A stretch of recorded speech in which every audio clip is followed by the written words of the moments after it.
It's been a while since I made a video on this mini bike, so I'd like to formally introduce it. This is a late 60s, early 70s Fimco Little Butch mini bike.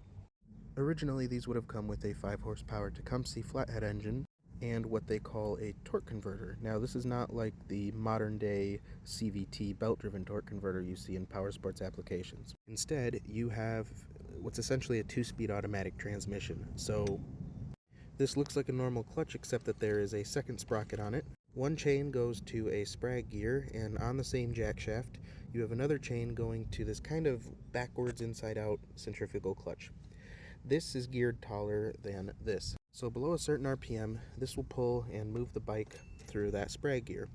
Once a certain RPM is hit, these two clutch shoes will come out, they'll grab the clutch drum, and through the sprag gear so it doesn't bind, this takes over, and this no longer drives the wheel, it drives just this clutch. This clutch then drives the wheel. So that gives you two different gear ratios.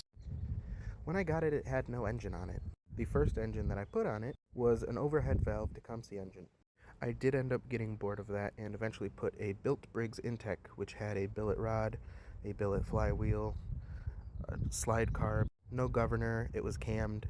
That thing ran great, but it was very hard to start. And on a bike like this, if you've ever ridden a mini bike, you'll notice the angle that whole front piece sits at, it was not stable at all at the speeds that thing would do. It was way too sketchy. So because of those factors, I decided to do something a little more interesting and definitely a lot slower, but it does have a lot of torque. This is a Chinese single-cylinder diesel engine. You may notice that this kind of looks like a Honda clone or a Honda GX series, and that's because it is loosely based off of it. I'm not sure how many parts would actually interchange, but I mean, you see it.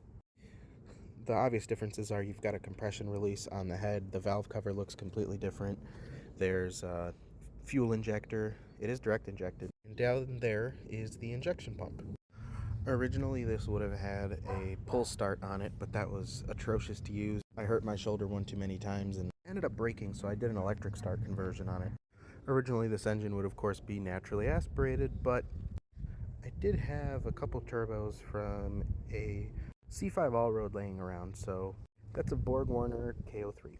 There is no pressure lubrication on the turbo right now. I just have both ends sealed off and just add oil to it and drain it out. Eventually I'll figure something out. The Menards plumbing section makes really good intake and exhaust components for this. Yes, those are a lot of washers. Also, it does not get hot at all, surprisingly. Like, I can grab that exhaust after like 20 minutes of riding it around. There's so much stuff to act as heat sinking. That, surprisingly, doesn't have any boost leaks. The PSI gauge reads up to 100, so eventually I'm going to get a real boost gauge for it. But it does move the needle just a little bit, maybe less than 1 PSI, but it's better than none. I can feel a tiny difference with the turbo connected versus disconnected. But anyway, I might as well start the thing. You'll notice it's very quiet. First thing I like to do is activate the parking brake. That way if the throttle hangs or something goes wrong, it doesn't just take off. And then I hold the compression release, and then I'll crank it from the key, and then let go. And there it goes. I mean, like, it is very quiet.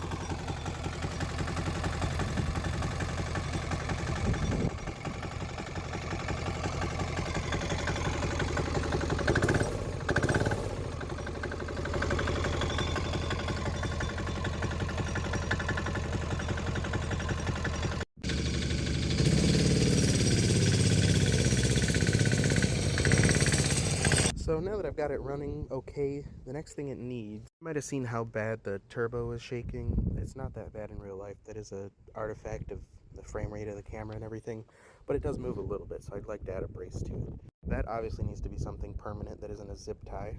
Also, I want to redo all the wiring. I cobbled it together a little bit because it didn't come with any instructions on what each wire does, so I kind of had to guess, and it does work, it does charge. So now it needs to be permanent. There is also a headlight mount here, so it's going to get one. And it does have a brake light switch, so I might as well put one on. Being a fully mechanical diesel engine, there is no electronic fuel shutoff, so this previous kill switch is going to be for the headlight. I'm going to have some kind of second throttle lever or something to hook to this compression release to kill the engine.